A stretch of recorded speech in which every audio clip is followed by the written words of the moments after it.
जय हिंद, वंदे मातरम, राम राम सभी प्यारे विद्यार्थियों को। तो चलिए प्यारे विद्यार्थियों, आज हम बात करेंगे बहुत ही ज़बरदस्त तरीके से एक-एक क्वेश्चंस का सभी का हल करेंगे और ऑप्शन बाय ऑप्शन सभी 100 क्वेश्चन का एनालिसिस करेंगे फुल ऑब्जेक्टिव का। ये क्वेश्चंस हम बात कर लेते हैं 6 दिसंबर को जो है बिहार बोर्ड के द्वारा ऑफिशियल साइट पर डाला गया था। उन्हीं क्वेश्चनों को हम धीरे-धीरे करके निपटारा कर रहे हैं। तो बात कर लेते हैं, इससे पहले जो हम ऑलरेडी सोशल साइंस यानी कि एसएसटी का जो फुल एनालिसिस कर चुके हैं। आज हिंदी का कर रहे हैं, फिर साइंस का, मैथ का, इसी तरह करके हम धीरे-धीरे करके करेंगे और एनालिसिस करेंगे। बात कर लेते हैं, ये क्वेश्चन जो है 2025 को के एग्ज़ाम के लिए काफ़ी महत्वपूर्ण हो सकते हैं।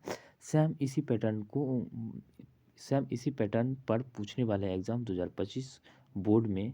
ये सारे क्वेश्चन आपको धीरे एक भी क्वेश्चन को इग्नोर नहीं करना है, इग्नोर नहीं करने हैं, मतलब सारे क्वेश्चनों का ए टू जेड हल कर लेने हैं, याद कर लेने हैं, क्योंकि आपको 2025 बोर्ड एग्ज़ाम में अ, यहाँ से प्रश्न छपने की प्रबल संभावनाएँ होती हैं। कभी-कभी क्या होता है, यही मॉडल सेट उठा के रख दिए जाते हैं या सेंटर पे एग्ज़ाम जो टेस्ट लिए हैं उसी आधार पर क्वेश्चन आपको मिल सकते हैं। यानी कि जिसमें जो भी क्वेश्चन हैं सारे के सारे बोर्ड के लिए काफ़ी महत्वपूर्ण होने वाले हैं। तो चलिए हम बात करते हैं उन क्वेश्चनों का ए टू जेड एनालिसिस करेंगे। जहाँ भी आपको दिक्कत हो तो वीडियो के नीचे कमेंट करके ज़रूर पूछें। और वहीं बात करते हैं, अगर ये क्वेश्चंस का पीडीएफ आप डाउनलोड कर लेते हैं, हूबहू पीडीएफ डाउनलोड करना चाहते हैं, तो वीडियो के नीचे डिस्क्रिप्शन में लिंक दिया गया है। उस लिंक को जैसे ही आप ओके, मतलब सब्जेक्ट लिखा हुआ है, सब्जेक्ट के नीचे उसका लिंक दिया गया है, हिंदी है तो हिंदी, संस्कृत है संस्कृत, लिंक दिया हुआ है। उस पे जैसे आप क्लिक करोगे तो ये क्वेश्चंस आपको पीडीएफ के फॉर्मेट में डाउनलोड होकर चला आएगा। तो और आप किसी भी दुकान में जाकर, कंप्यूटर दुकान पे जाके आप निकाल भी सकते हो प्रिंट आउट हार्ड कॉपी के रूप में, और इसका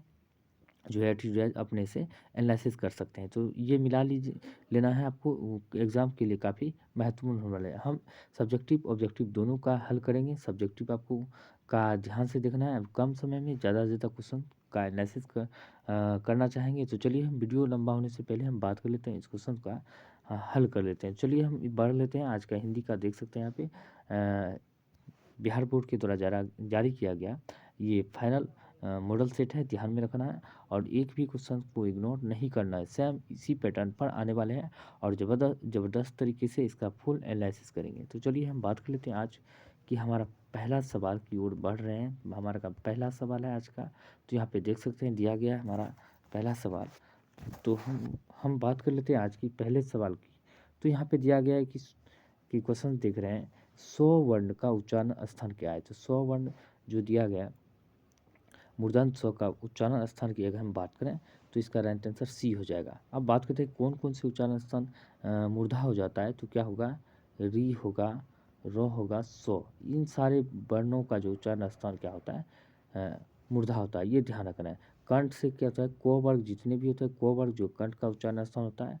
होठ की बात कर लेते हैं, तो होठ का अगर हम बात हो, प वर्ग सारे के सारे जो है उच्चारण स्थान ओष्ठ होता है। ये ध्यान रखना है। अब बात करते हैं नेक्स्ट की, यानी कि सेकंड नंबर की, कौन ह्रस्व स्वर है। ह्रस्व स्वर की अगर हम बात करते हैं कौन सा होता है, तो अ जो है ह्रस्व स्वर है। अगर वही बात करते हैं कौन कौन सा ह्रस्व स्वर होता है, ओ होता है, हर्षई छोटी हर्षई होता है, छोटी हर्षऊ होता है और री होता है। ये क्या होता है, ह्रस्व वर्ण होते हैं। वही बात करते हैं, अगर दीर्घ दीर्घ स्वर की अगर हम बात करें, तो दीर्घ स्वर की संख्या की अगर हम बात करें कितने होते हैं, तो दीर्घ स्वर की संख्या 7 होते हैं।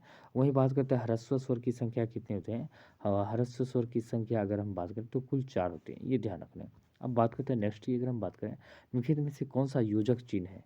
तो योजक चिन्ह की अगर हम बात करते हैं कौन सा योजक चिन्ह होता है, तो ये हम बात करते हैं, ये अल्प विराम हो जाता है। ये ध्यान रख, ये जो है अल्प विराम है, ये ध्यान रखना है।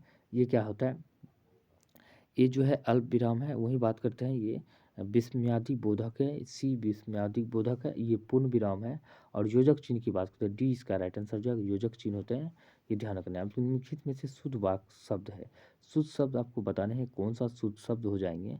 तो बहुमुखी जो ये शुद्ध नहीं होंगे, क्योंकि बहुमुखी ऐसे लिखा जाता है, बहुमुखी, ये ध्यान रखना है। ये हो गया बहुमुखी। विलीन क्या होता है, विलीन की अगर हम बात करते हैं इसको कैसे लिखा जाता है, तो ये तालीम, विलीन नहीं तालीम होना चाहिए, यानी कि विलीन। विलीन क्या होता है, तो इसे विलीन आपको याद रखना, ये भी गलत हो जाते हैं। और समर्पित की बात करते हैं, इसमें हर्षिकार हो जाएंगे, ये भी गलत है। तो इसका सही आंसर क्या हो जाएगा, इसका सही आंसर की बात करें तो इसका सही आंसर 4 का बी, यानी कि विलीन ठीक है। ये तालीम जो है इसमें दीर्घिकार होना चाहिए, ठीक है, ये तालीम दीर्घिकार होगा, बाकी विलीन सही है, बी इसका राइट आंसर हो जाएगा। अब बात करते हैं नेक्स्ट की। यहाँ पे अगर हम बात करें जिन जिन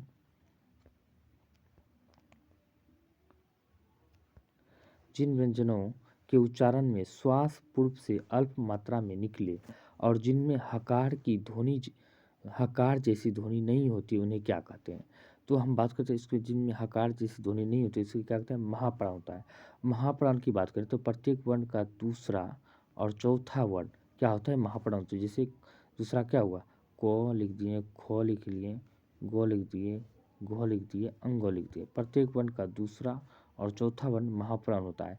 महाप्राण की अगर हम बात करते हैं, इसमें महाप्राण उसे कहते हैं जिसके जिन वर्णों को उच्चारण में अधिक ध्वनि निकलती है, अधिक मतलब गर्म वायु निकलती है, अधिक बल का प्रयोग होता है, उसे महाप्राण कहते हैं। अगर वही बात करते हैं अल्प प्राण की, तो अल्प प्राण की अगर हम बात करें तो प्रत्येक वर्ण का पहला, तीसरा और पांचवा वर्ण जो है अल्प प्राण होता है। अल्प प्राण मतलब क्या होता है? जिन वर्णों को उच्चारण में कम समय लगता है, कम ध्वनि निकलती है, कम बल का प्रयोग होता है, उसे अल्प प्राण कहते हैं। ये ध्यान रखना है। अब बात करते हैं नेक्स्ट की। अगर हम बात करते हैं जब एक ही ध्वनि का द्वित्व हो जाए तो तब वह क्या कहलाता है? जब एक ही ध्वनि का द्वित्व हो जाए तो तब वह क्या कहलाता है? तो चलिए हम बात करते हैं इसकी डिटेल से। अगर हम बात करें तो इसको क्या कहेंगे? तो बात करते हैं द्वित्व मतलब होता है क्या? द्वित्व मतलब होता है दोहराव, यानी किसी भी शब्द का दोहरा होता है। दोहरा होना यानी कि युग्मक ध्वनि कहलाता है। बी क्या होगा? युग्मक ध्वनि कहलाता है, किसी भी शब्द का दोहरा होता है। जैसे कि हम बात करें दिल्ली हो गया, दिल्ली हो गया, उसी तरह बिल्ली हो गया, शब्द का दोहराव हो रहा है लो का, तो ये क्या होता है? युग्मक ध्वनि होता है। राइट आंसर बी हो जाएगा। अब बात करते हैं नेक्स्ट की। अगर हम बात करें तो महोत्सव शब्द का संधि विच्छेद क्या होगा? महोत्सव शब्द की संधि विच्छेद करें तो महाधन उत्सव, यानी कि डी इसका सही आंसर हो जाएगा। वही बात करते हैं नेक्स्ट की। यशोधन दाह, यशोधन दाह की संधि की बात करें तो क्या हो जाएगा? यशोदा। आप सभी को पता है, सब कुछ जान रहे हैं यशोदा का संधि विच्छेद क्या होता है। वही बात करते हैं पवन शब्द का संधि विच्छेद क्या होगा? पवन की अगर हम बात करें संधि विच्छेद की, तो इसका पो धन अन, यानी कि 20 का राइट आंसर हो जाएगा। वही बात कर लेते हैं जहाँ वाक्य की गति अंतिम रूप ले ले जहाँ वाक्य की गति अंतिम रूप ले ले, विचार के तार एकदम टूट जाए, वहाँ किस विराम चिन्ह का प्रयोग होता है? तो वहाँ किस विराम चिन्ह का प्रयोग होता है? तो हम बात करते हैं पूर्ण विराम का। पूर्ण विराम जहाँ की कोई अब वाक्य आगे बढ़ना ही नहीं है, बढ़ेगा ही नहीं, तो वहाँ पे पूर्ण विराम देता है। प्रश्नवाचक की चिन्ह की बात करें तो आप सभी को पता है प्रश्नवाचक चिन्ह ऐसे हो जाता है। अल्प विराम की बात करें तो आप सभी को पता है ये अल्प विराम होता है, ये ध्यान रखने हैं। अब बात करते हैं नेक्स्ट की बात करें तो यहाँ कीर्तन शब्द किस लिंग का उदाहरण है? तो कीर्तन आपको कैसे पता करना है? तो कीर्तन का अगर आपको पता चले तो कैसा क्या है, स्त्रीलिंग है कि या पुल्लिंग है, तो कैसे जानेंगे? तो कीर्तन की बात करें तो कीर्तन क्या होता है? कीर्तन अच्छा हो रहा है, कीर्तन कीर्तन खूब अच्छा है, अच्छी तो होगा नहीं, इसी राइट आंसर ए हो जाएगा। इसका सही आंसर ए होगा। अब बात करते हैं नेक्स्ट की। हम बात करें एकता शब्द किस लिंग का उदाहरण है? एकता की अगर हम बात करें किस लिंग का उदाहरण है? अगर एकता की हम बात कर लेते हैं, इसका राइट आंसर क्या होना चाहिए? एकता जो है, एकता अच्छी है, एकता सुंदर है, इस तरह की बात करते हैं। एकता बहुत अच्छी है, तो इसका राइट आंसर बी हो जाएगा। वही बात करते हैं कुजरा शब्द का स्त्रीलिंग क्या होगा? कुजरा का अगर हम बात करें स्त्रीलिंग की तो क्या होना चाहिए? तो कुजरा के कुजरीन हो जाएगा, यानी कि डी इसका राइट आंसर हो जाएगा। वही बात करते हैं निम्न में से कौन सा शुद्ध वाक्य है? तो शुद्ध वाक्य आपको बताने हैं कौन सा शुद्ध वाक्य है। बंदूक एक बहुत ही उपयोगी शस्त्र है, यही इसका शुद्ध वाक्य हो जाएगा। राइट आंसर ये हो जाएगा। वही बात करते हैं नेक्स्ट की। परिणाम शब्द में कौन सा उपसर्ग होगा? परिणाम शब्द की बात करें तो इसमें कौन सा उपसर्ग होने वाले हैं? तो हम बात कर लेते हैं इसमें परि उपसर्ग होगा। परिणाम में कौन सा उपसर्ग होगा?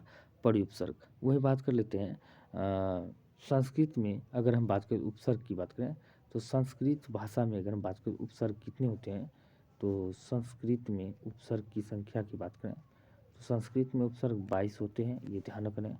वही बात करें तब हिंदी में उपसर्ग की संख्या कितने होते हैं? तो हिंदी में उपसर्ग की संख्या होते हैं 13 होते हैं। वही बात करते हैं उर्दू में उपसर्ग की संख्या कितने होते हैं? तो उर्दू में क्या होते हैं? 19 होते हैं। और अंग्रेजी में उपसर्ग की बात करते हैं इंग्लिश में, तो उपसर्ग संख्या 6 होते हैं, ये आपको ध्यान रखना है। वही बात करते हैं नेक्स्ट की बात करते हैं गायक शब्द में कौन सा प्रत्यय होगा? गय धन अक, यानी कि इसका राइट उपसर्ग की प्रत्यय की बात करें तो ये अक प्रत्यय है, डी इसका राइट आंसर हो जाएगा। अब बात करते हैं नेक्स्ट की। हम बात करते हैं रचना अथवा बनावट के विचार पर से शब्द कितने प्रकार के हैं? रचना यानी कि बनावट के विचार की बात करें तो शब्द की बात करें, अगर हम बात करते हैं कितने प्रकार के होते हैं, तो 3 प्रकार के होते हैं। कौन कौन से होते हैं? एक होता है रूढ़, एक होता है योग रूढ़, योग रूढ़, और तीसरा होता है यौगिक। ये आपको याद रखने हैं। अब बात करते हैं नेक्स्ट की, अगर हम बात करें गीत में यौगिक शब्द है, निम्नलिखित में से कौन सा यौगिक शब्द है? दूध वाला, पानी वाला, दही वाला, ये सारे के सारे जो है यौगिक शब्द है। ये ध्यान रखना, दो शब्दों को मिल से जो बनता है उसे यौगिक शब्द कहलाता है। निम्नलिखित में से कौन तद्भव शब्द है? तद्भव की बात करें तो तद्भव क्या होता है? यानी कि तत्सम का बिगड़ा हुआ रूप तद्भव कहलाता है। तो इसका राइट आंसर की हम बात करते क्या हो, आग। आग का जैसे कि बात करें तत्सम क्या होगा, तो अग्नि होता है, आग का अग्नि। तो ये हुआ तत्सम। अब बाकी इसी का तत्सम का बिगड़ा रूप आग होता है, यानी कि 20 का राइट आंसर हो जाएगा। वही बात करूँ में से कौन तत्सम शब्द है, तो तत्सम आपको पता है, यहाँ पे देखा तत्सम आपको चुनने हैं। तो तत्सम शब्द आपको बताना है क्या होगा। तत्सम शब्द की अगर हम परिभाषा की बात करें तो क्या होगा, तो तत्सम शब्द उसे कहते हैं जो संस्कृत से सीधे हिंदी में प्रयोग किए जाते हैं, उसको क्या कहते हैं, तत्सम कहते हैं। तो इसका राइट आंसर की हम बात करते हैं क्या हो जाएगा, ये इसका हो जाएगा राइट आंसर। अब बात करते हैं राम ने पुस्तक पढ़ी किस काल का उदाहरण है। तो राम ने पुस्तक पढ़ी, यह किस काल का उदाहरण है, तो पूर्ण वर्तमान काल का उदाहरण है। अगर वही पूछता राम ने पुस्तक पढ़ा था तो पूर्ण भूतकाल हो जाता, यानी कि जो भविष्य को बताए तो वो होता है भविष्य काल। जो भूत जो जो समय बीत चुका है उसे भूतकाल कहते हैं, और जो आने वाले समय को भविष्य काल कहते हैं। जो समय अभी चल रहा है या बीत रहा है उसे क्या कहते हैं, वर्तमान समय चल रहा है। तो इसका राइट आंसर बी हो जाएगा। बात करते हैं हिंदी में सर्वनाम कितने भेद होते हैं। तो हिंदी में सर्वनाम के कुल 6 भेद होते हैं, ये देखना। तो 6 भेद होते हैं। तो सर्वनाम की संख्या की अगर हम बात करते हैं कितने होते हैं, कुल 11 होते हैं सर्वनाम की संख्या। जैसे यह होता है, वह होता है, मैं होता है, तुम, ये इन सब को मिला के कितना होता है, ये सब जो है इस तरह के सर्वनाम कुल 11 होते हैं, ये ध्यान रखना है। अब बात करते हैं नेक्स्ट की, मोहन ने कुछ नहीं खाया, किस सर्वनाम का उदाहरण है। मोहन जो है यह इसने क्या किया है, कुछ नहीं खाया है। तो कुछ क्या होता है, कुछ जो होता है अनिश्चयवाचक है, जो किसी निश्चित संख्या को नहीं दर्शा रहा है तो वो अनिश्चयवाचक होता है। निश्चयवाचक, निश्चयवाचक तो प्रश्नवाचक जिसमें प्रश्न का बोध हो, प्रश्नवाचक होता है। निजवाचक जो निजी मतलब निज व्यक्ति, किसी निजी व्यक्ति को का बोध होता है उसे निजवाचक। जिसमें पुरुषवाचक, पुरुष का बोध होता है, पुरुषवाचक कहते हैं। वही बात करते हैं नेक्स्ट की, बात करें कलम तोड़ना, मुहावरे का अर्थ क्या होता है। नहीं होता है परीक्षा में, हम अगर बहुत सारे स्टूडेंट को कभी बोलते हैं कि एग्ज़ाम में क्या करना है, एग्ज़ाम में आपको क्या करना है, आप सभी को कॉपी फाड़ के कलम तोड़ के लिखने हैं, उसका आज क्या सही अर्थ होगा। तो उसका सही अर्थ मायने में रखें तो कलम तोड़ना मुहावरे का क्या होता है, बढ़िया लिखना, खूब बढ़िया, यानी कि कॉपी फाड़ कलम तोड़ के, यानी कि बढ़िया लिखना। अब वही बात करते हैं नेक्स्ट की, आँख के अंधे गांठ के पूरे लोकोक्तियों का अर्थ क्या है। तो आँख के अंधे गांठ के पूरे लोकोक्तियों की अगर हम बात करें तो क्या हो जाता है, एक तरह से ये कहावत है लोकोक्तियाँ, जिसके मूर्ख धनवान, लोकोक्तियाँ अलग होते हैं और मुहावरे कुछ अलग प्रकार के हैं, ये ध्यान रखना है।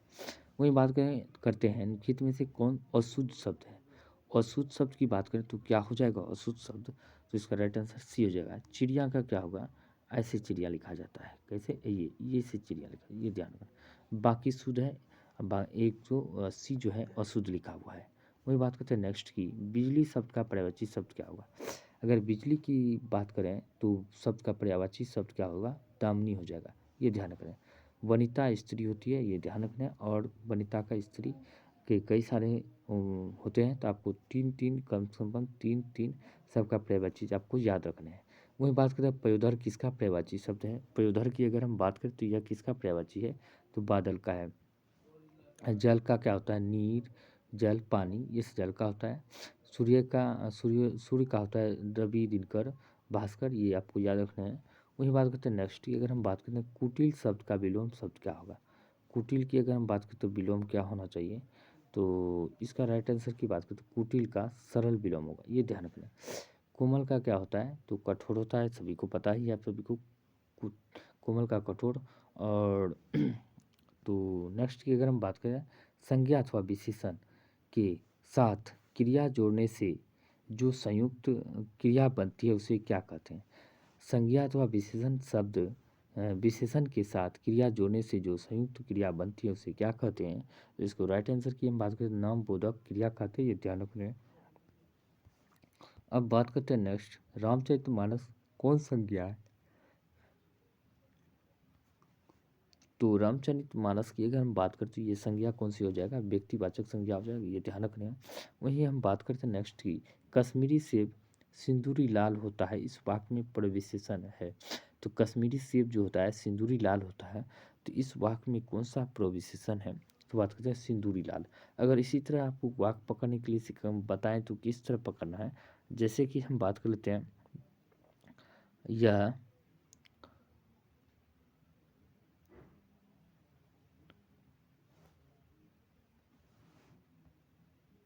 तो हम बात करते हैं विशेषण पकड़ने के लिए क्या लिखना है। तो जैसे कि यह वाक्य है, लिख देते हैं यह गाय बहुत बहुत काली है। क्या लिखना है? काली है, लिख दिए काली है। तो इसमें कैसे हमको विशेषण प्रविशेषण का पता चलना है? तो यह हम बात करते हैं क्या हो जाएगा, गाय क्या होगा, गाय हो जाएगा विशेष, गाय हो जाएगा विशेष, याद रखने गाय विशेष हो जाएगा। वही हम बात करते हैं अब कि प्रविशेषण क्या होना चाहिए, तो बहुत जो है प्रविशेषण हो जाएगा, ये हो जाएगा बहुत प्रविशेषण, प्रविशेषण। अब वही बात करते हैं काली की, तो काली हो जाएगा विशेषण, काली हो जाएगा विशेषण। तो इस तरह करके आपको पकड़ लेने हैं। तो पकड़ने हैं कैसे हो जाएगा, तो काली विशेषण, और विशेष विशेष जो होता है गाय विशेष होता है, और प्रविशेषण बहुत हो जाएगा। इस तरह इसका राइट आंसर सी हो जाएगा। वही बात करते हैं बोर्ड एग्ज़ाम की, अगर बात करें तो बोर्ड एग्ज़ाम में भी आपको इसी तरह के क्वेश्चन देखने को मिल सकते हैं, काफ़ी महत्वपूर्ण हो सकते हैं। इन सारे क्वेश्चन को जो तैयारी किए हुए हैं उनको कोई दिक्कत नहीं है, और वहाँ पे हम बात कर लेते हैं खूब अच्छी तरीके से और सही और अच्छे ढंग से जवाब देने हैं। अगर अच्छे नंबर अंक लाने हैं तो आपको अच्छी तरह से जवाब देना ज़रूरी समझा जाएगा, यानी कि ज़रूरी है देना। अब बात करते हैं निम्नलिखित में से कौन परिमाण बोधक विशेषण का उदाहरण है? परिमाण बोधक मतलब क्या होता है? वैसे मतलब कि वैसे धातु या वैसे थी जिसमें कि मतलब शब्द वाक्य, यानी कि जिसमें कि किसी जिसी को मापा या तोला जा सके उसे क्या होता है? वैसे पदार्थ या धातु जो होता है जिसमें मापा या मापने या तोलने का बोध हो उसे क्या कहते हैं? परिमाण बोधक होता है। सफ़ेद और बड़ा सा ये तो परिमाण बोधक तो होगा नहीं। वही बात करते हैं वह लड़का, ये भी नहीं होगा। तो इसमें 4 गज, यानी कि 4 गज क्या है? कपड़े हैं, 4 गज ज़मीन है। तो इस तरह के क्या होते हैं परिमाण बोधक, यानी कि इसमें निश्चित किया गया संख्या बोधक नहीं कहना है, लेकिन इसमें जो है संख्या बोधक भी हो सकता है, लेकिन यह जो है परिणाम परिणाम परिमाण को दर्शा रहा है। यानी 4 गज कपड़े हैं, 4 गज ज़मीन है, इस तरह करके इसका राइट आंसर डी हो जाएगा। वही बात कर लेते हैं जिस समास में यहाँ पे में होगा, जिस समास में विशेषण अथवा उपमेय उपमान का संबंध हो उसे क्या कहते हैं? तो उस समास की अगर हम बात करें तो उसे क्या कहते हैं? तो उसको क्या कहते हैं? कर्मधारय समास कहते हैं, ये ध्यान रखना है। वही बात करते हैं अव्ययी भाव समास की, अगर हम बात करते हैं अव्ययी भाव जिसका पूर्व पद प्रधान हो, यानी कि शब्द का अव्ययी हो या शब्द का अव्ययी हो, तो क्या कहते हैं? अव्ययी भाव समास। जैसे प्रतिदिन, प्रतिदिन, और क्या होता है प्रतिदिन हुआ, ऐसे कुछ इस तरह से आपको समास को याद रखने हैं। उसी तरह बहुब्री जिसका कोई पद प्रधान नहीं होता है, तीसरे अर्थ को बताता है उसे बहुब्री समास कहते हैं। द्वंद्व समास जिसका दोनों पद प्रधान होता है उसे द्वंद्व समास कहते हैं। अब बात करते हैं नेक्स्ट की, सीताराम शब्द में कौन सा समास होगा?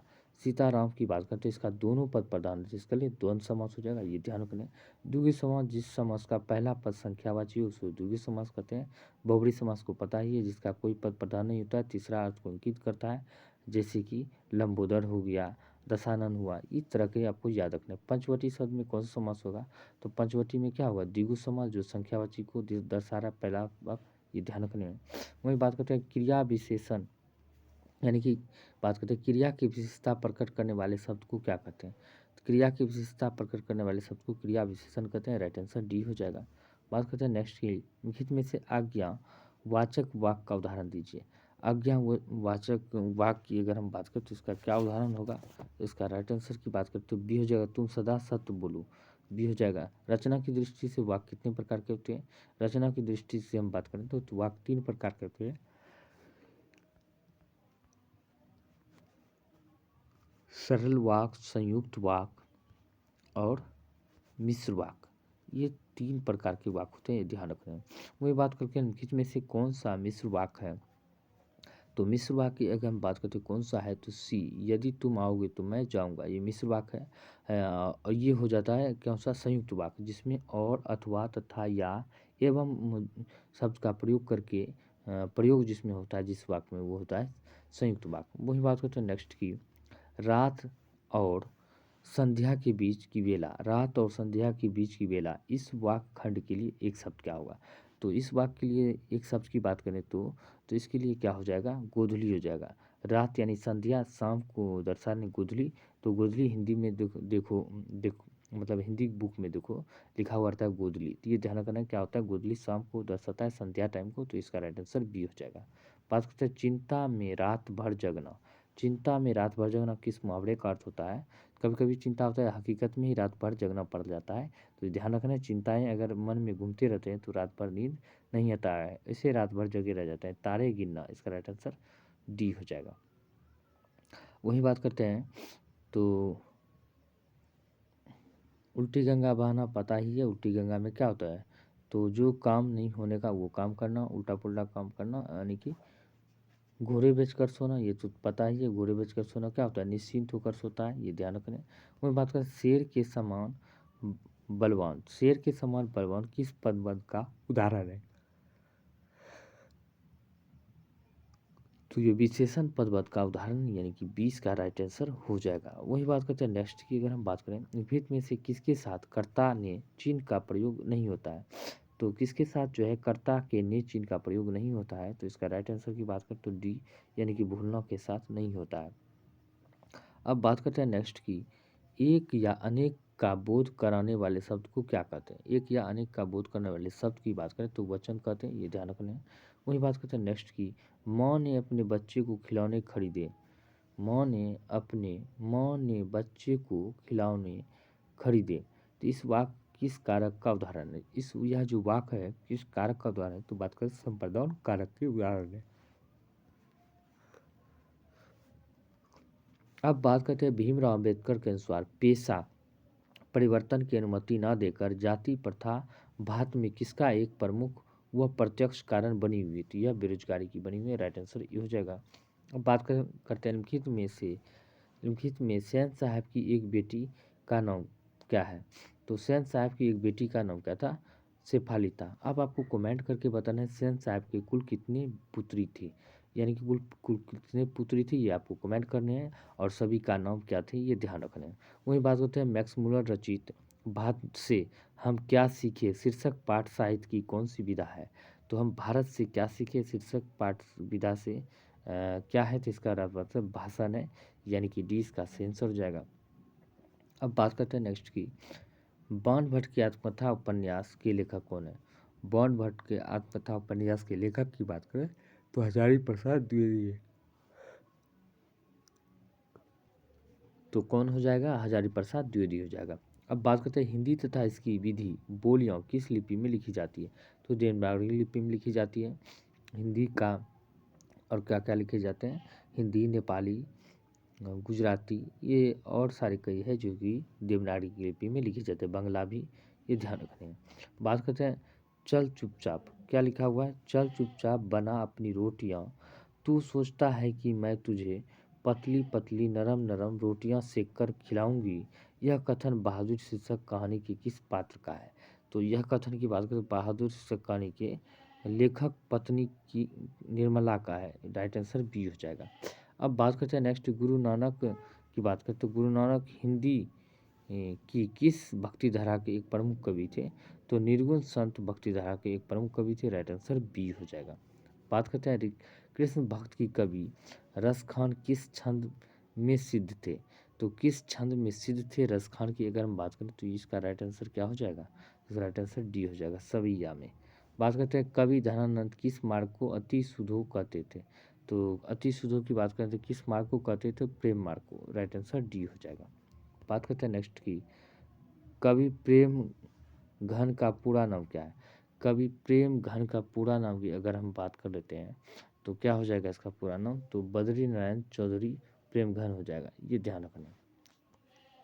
अब बात करते हैं पाठ्य पुस्तक में भारत माता शीर्षक कविता किस काव्य संग्रह से संकलित है? तो किस काव्य संग्रह से संकलित है? तो बात करते हैं ग्राम्यासी। कहाँ से? ग्राम्यासी।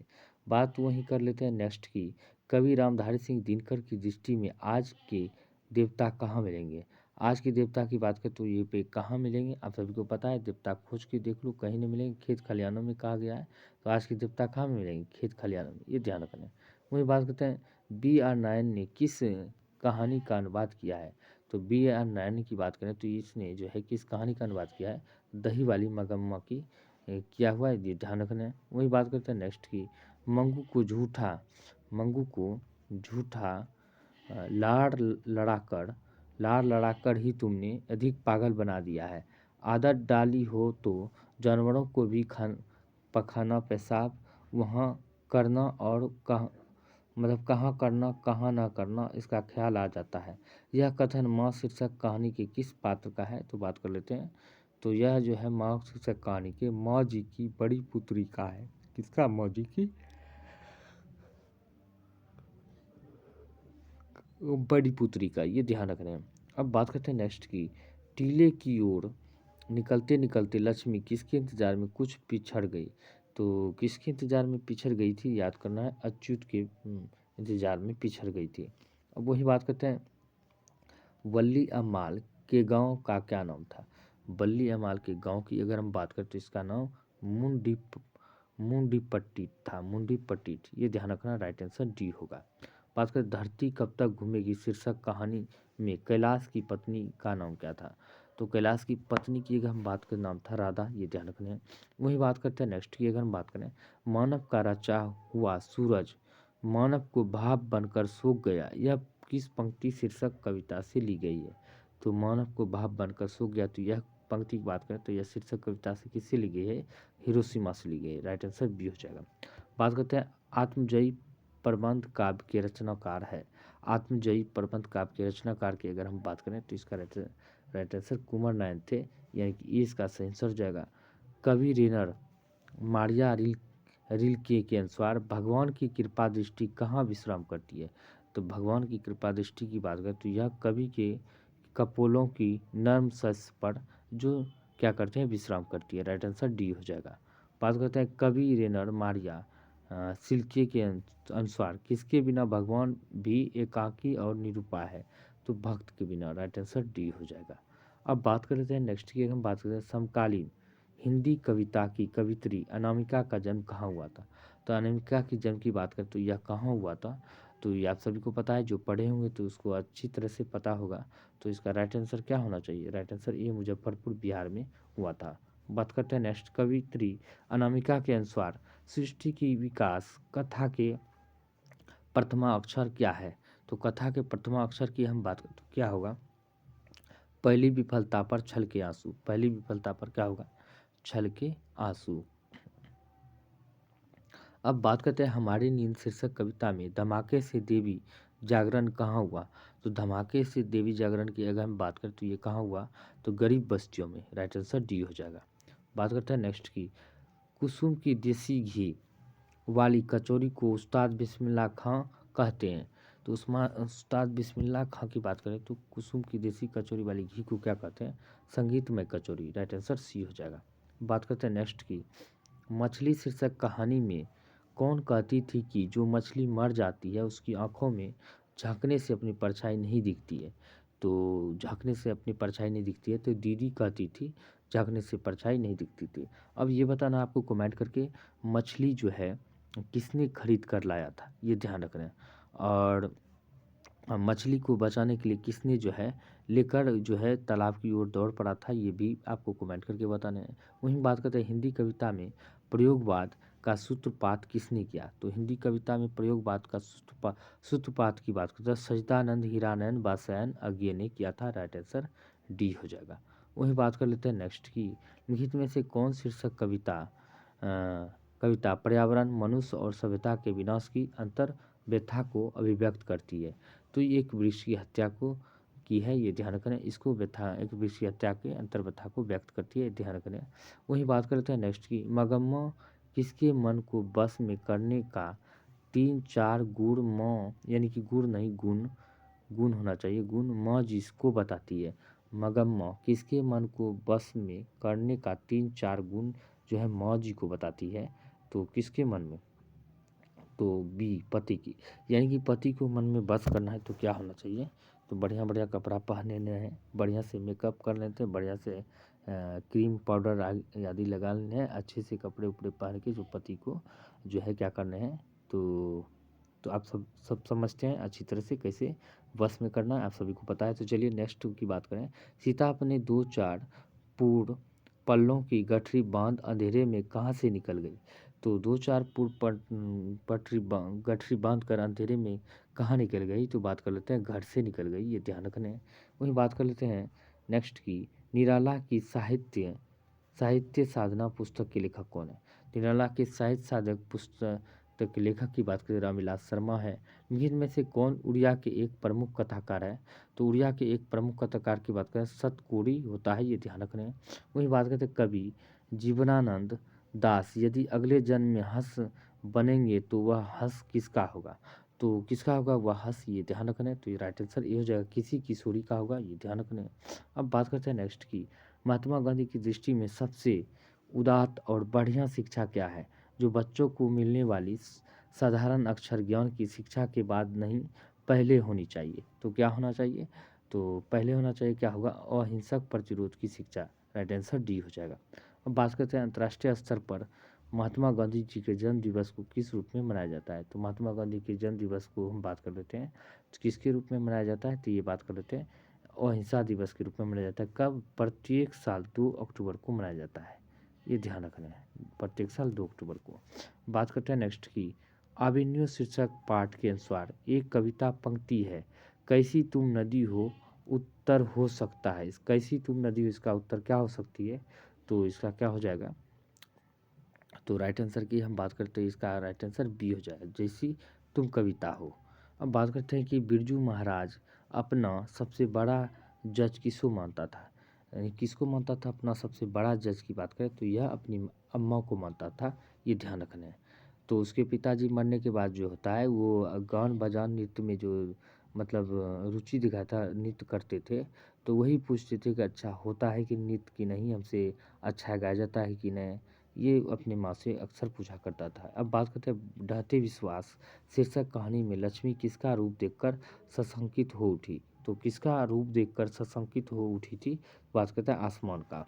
बात करते हैं नेक्स्ट की, चारों ओर खड़े डॉक्टरों ने बारी बारी से आकर किसकी सहायता से पपाती की आंखों के भीतरी भाग का परीक्षण किया था, किसकी सहायता से किया था, इन्फ्यूजन पंप की सहायता से, राइट आंसर ये हो जाएगा। अब बात करते हैं कवि भक्त कवि गुरु नानक के पद किस भाषा में रचित है, तो गुरु नानक के पद की बात करें तो यह जो किस भाषा में रचित है, तो पंजाबी मिश्रित ब्रज भाषा में, राइट आंसर डी हो जाएगा। बात करते हैं नेक्स्ट की, 252 वैष्णव वन की वार्ता के अनुसार कवि रसखान को किसने पुष्टि मार्ग में दीक्षा दी, तो किसने पुष्टि मार्ग में दीक्षा दी थी, तो विठल नाथ ने दी थी, राइट आंसर सी हो जाएगा। बात करते हैं जनतंत्र का जन्म शीर्षक कविता के अनुसार मिट्टी की अबोध मूर्तें कौन है, तो मिट्टी के अबोध मूर्तें की अगर हम बात करें तो क्या हो जाएगा, जनता। अब बात करते हैं नेक्स्ट की, परंपरा का मूल्यांकन शीर्षक निबंध के अनुसार साहित्य में मनुष्य की कैसी भावनाएं प्रतिफलित होकर उसे प्रमाणित यानी कि प्राणी मात्र से जोड़ती है, तो प्राणी मात्र से जोड़ती है, तो बात करते हैं राइट आंसर आदिम भावनाएं, यानी कि सी इसका सही आंसर हो जाएगा। बात करते हैं गुणाकार मूल्य के अनुसार किस नाटक ग्रंथ में पाटलिपुत्र यानी पटना नगर को कहने की जानकारी मिलती है, तो पटना नगर को कहने की जानकारी मिलती है, तो राइट आंसर क्या हो जाएगा, डी, यानी कि पादता दीतकम से, पादता दीतकम से मिलती है, राइट आंसर डी हो जाएगा। बूढ़ा चौकीदार वृक्ष जब दूर से ही ललकारता है तो कौन तब कवि क्या जवाब देता है, तब कवि की बात करें तो यह क्या जवाब देता है, तो राइट आंसर ये हो जाएगा दोस्त। अक्षर ज्ञान शीर्षक कविता में बेटा अंगों के डॉ को क्या समझता है, अंगों के डॉ को क्या समझता है, तो बात करते हैं राइट आंसर सी हो जाएगा, माँ समझता है। बात करते हैं नेक्स्ट की, कन्नड़ साहित्य के प्रतिष्ठित रचनाकार श्रीनिवास का जन्म कहाँ हुआ था। श्रीनिवास की अगर हम बात करते हैं, इसका जन्म की बात करें तो इसका जन्म कोलार कर्नाटक में हुआ था, ये ध्यान रखना है। वही बात करते हैं, माँ शीर्षक कहानी में अस्पताल की परिचारिका किस तरह मंगू का ध्यान अपनी तरफ खींचती है। तो मंगू का ध्यान अपनी तरफ किस प्रकार खींचती है, तो बात करते हैं हाथ का रुमाल फटकार कर, हाथ का रुमाल फटकार कर, राइट आंसर ये हो जाएगा। और बात करते हैं बिरजू महाराज की शिष्या बिरजू महाराज की शिष्या रश्मि वाजपेयी रंग कर्म की किस पत्रिका की संपादक है। तो किस पत्रिका की संपादक है, तो ये बात करते हैं डी, इसका राइट आंसर जो है नटरंग की। अब बात करते हैं नेक्स्ट, कवि धनानंद किस मुगल बादशाह के यहाँ मीर मुंशी का काम करते थे। तो मीर मुंशी का काम करते थे किस मुगल बादशाह के यहाँ, तो मोहम्मद शाह रंगीला के यहाँ करते थे, ये ध्यान रखना है। जहादार शाह को लंपट मूर्ख कहा जाता है, ये ध्यान रखना है। बहादुर शाह जब तूतिया यानी कि जफर उसी को कहा जाता है जो रंगीन चले गए थे अंग्रेजों के डर से, ये ध्यान रखना है। वही बात करते हैं नेक्स्ट की, मैक्स मुलर के अनुसार किस भाषा के अध्ययन ने मानव जाति के संपूर्ण इतिहास को एक वास्तविक रूप में पहली बार प्रकट कर दिखाया है। तो कर दिखाया है, तो बात कर लेते हैं किसको कर दिखाया है, संस्कृत भाषा में, ये ध्यान रखना है। बात करें कवि जीवनानंद दास किस भाषा के सर्वाधिक सम्मानित एवं चर्चित कवियों में से एक है। तो यह किस भाषा के हैं, तो बात कर लेते हैं इसका राइट आंसर डी सी हो जाएगा, बांग्ला भाषा के। अब बात करते हैं नेक्स्ट की, यानी कि आज का सेकंड लास्ट क्वेश्चन की बात करें तो क्या हो जाएगा, नाखून क्यों बढ़ते हैं। शीर्षक पाठ के अनुसार देवताओं के राजा का हथियार वज्र किसकी हड्डियों से बना था। तो बात करते हैं यह जो बना था किसकी हड्डियों से, तो राइट आंसर डी हो जाएगा। अब बात करते हैं नेक्स्ट यानी कि आज के अंतिम क्वेश्चन की।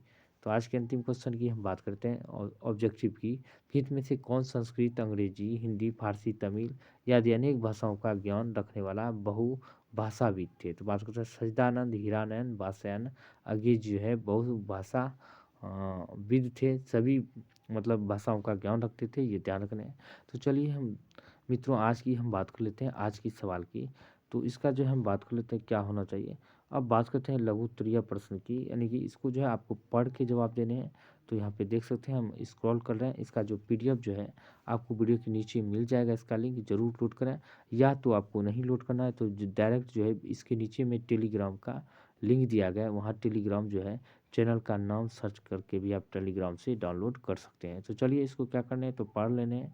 तो ध्यान से हम स्क्रॉल कर रहे हैं, इसको पढ़ पढ़ के आपको जवाब देने हैं। यहाँ से आपको जो नंबर कितने नंबर के पूछे जाते हैं गद्यांश से, ये देख सकते हैं गद्यांश से कुल कितना नंबर है, 2 नंबर, यानी कि जवाब जो है आपको 5 नंबर आपको मिल जाएंगे, ये ध्यान रखना।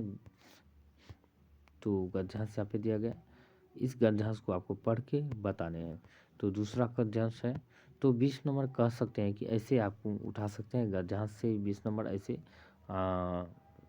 ला सकते हैं, ध्यान से अगर आप पढ़ के जवाब दे सकते हैं। तो बताइए गद्यांश को पढ़कर नीचे दिए गए प्रश्नों को उत्तर दें।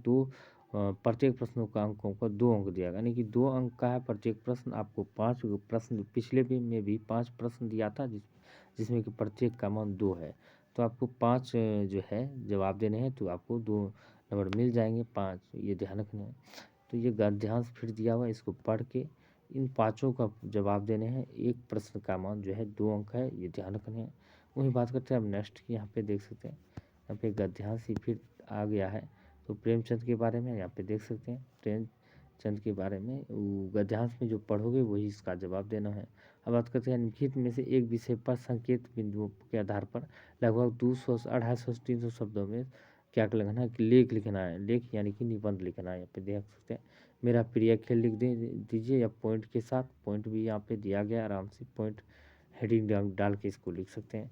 प्रदूषण की समस्या, भूमिका, कारण, उपसंहार, निवारण और विकट समस्या के रूप में, तो इसको लिख देना है क्या होता है विकट समस्या।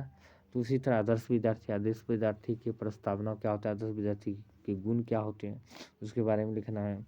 प्राचीन कालीन आधुनिक विद्यार्थी के निष्कर्ष, प्राचीन काल के आधुनिक विद्यार्थी के निष्कर्ष, उसी में बाल श्रम है, भूमिका क्या है, बाल श्रमिक से क्या अभिप्राय है, बाल श्रम के कारण क्या है, दुष्परिणाम क्या होता है, समाधान क्या होता है, ये सारे के सारे पॉइंट आपको बताने हैं इसमें। होली के आपको पता ही है, होली का त्यौहार जो है हिंदुओं का सबसे बड़ा त्योहारों में से एक है। भूमिका, महत्व, अंतर और उपसंहार जैसे लिख सकते हैं। अब बात करते हैं वार्षिक परीक्षा में प्रथम आने वाले अपने मित्र को बधाई देते हुए पत्र लिखें। ये लिख दो मित्र को, या दो छात्र के बीच परीक्षा में आए कठिन प्रश्नों को लेकर हुई बातचीत संवाद के रूप में लिखिए। इसमें से कोई एक लिख दीजिए, बात हुई मतलब ध्यान से लिख दीजिए, आपको 5 नंबर मिल जाएंगे। वही बात का प्रश्नों के किन्हीं प्रश्नों के 5 प्रश्नों का उत्तर देना है। ये 2 नंबर का सवाल है, 5 प्रश्न का देना है, प्रत्येक का मान 2 अंक है। यहाँ पे देख सकते हैं भीमराव अम्बेडकर के अनुसार जातिवाद पुस्तक उसके पक्ष में क्या तर्क देते हैं। कवि गुरु नानक की दृष्टि में वाणी कब विष के समान हो जाती है। रंगप्पा कौन था, वह मगम्मा से क्या चाहता था। बिरजू महाराज कौन कौन सी बात बजाते थे, ये आपको लिखना है। वही बात करते हैं कवि वीरेन डंगवाल के अनुसार लोग अभी भी क्या करना नहीं भूले हैं, ये भी आपको प्रश्न जवाब देने हैं। अब बात करते हैं बड़े डॉक्टर के आदेश आदेश आदेश होना चाहिए, आदेश के बावजूद पप्पाती अस्पताल में भर्ती क्यों नहीं हो पाती है। रामविलास शर्मा के अनुसार परंपरा का ज्ञान किसके लिए सबसे ज़्यादा आवश्यक है। अब बात करते हैं एक विश्व की हत्या शीर्षक कविता का समापन करते हुए कवि किन किन आदेशों को उसका जिक्र करता है, ये ध्यान रखना है। वही बात करते हैं मंगू को अस्पताल में भर्ती कर घर लौट आने के बाद मौ की सिसकियों को सुनकर वेदना में डूबे पुत्र ने क्या प्रतिज्ञा की, तो ये इसका जवाब देना है। संधि और समास बताना है। संधि क्या होता है, दो वर्णों के मेल से जो शब्द बनते हैं उसे संधि कहते हैं। दो वर्णों के मेल से जो विकार पैदा होता है उसे समास कहते हैं, ये ध्यान रखना। वही बात करें किस प्रश्नों में से किसी एक प्रश्न का उत्तर लिखना है था। स्वप्रसंग व्याख्या करें। ऐसे लड़के ही आगे चलकर गुंडे चोर डाकू बनते हैं, तो किसका हो जाएगा, गुंडे चोर डाकू किसके बनते हैं। खोखा के बारे में कह रहा था सेन साहब के। इसमें क्या करना है, तो खोखा बड़ी बदमाश था, उसको लाल प्यार ने उसे मतलब बहसा दिया था, ये ध्यान रखना है। वो बदमाश बन गया था, उसके बारे में लिखना होता। वही बात करते हैं, ये भी दिया है स्वर्ण स्वर्ण सस्य पर पद लत लुंठित धरती सा सहित मन कुंठित, तो ये इसके बारे में लिखना है। तो किस कविता शीर्षक पाठ से लिया गया, इसके लेखक कौन है और क्या कहना चाहते हैं, इसके माध्यम से ये भी लिखना है। 5 लाइन लिख देना है, आपको इसका जवाब मिल जाएंगे। तो चलिए हम देखते हैं, आज के लिए इतना ही दिया हुआ है और कोशिश करते हैं, उम्मीद कि आप सभी बहुत ही अच्छी तरह से समझ गए होंगे। अगर अच्छा लगा तो वीडियो के नीचे कमेंट लाइक करें, ज़रूर करें, और जो भी प्रश्न में आपको डाउट लगे तो ज़रूर कमेंट करके पूछें। और अगले वीडियो का इंतज़ार करें, किस वीडियो का आप एनालिसिस का देखना चाहते हैं तो ज़रूर कमेंट करके बताएं। तो मिलते हैं अगले वीडियो में, तब तक के लिए जय हिंद जय भारत।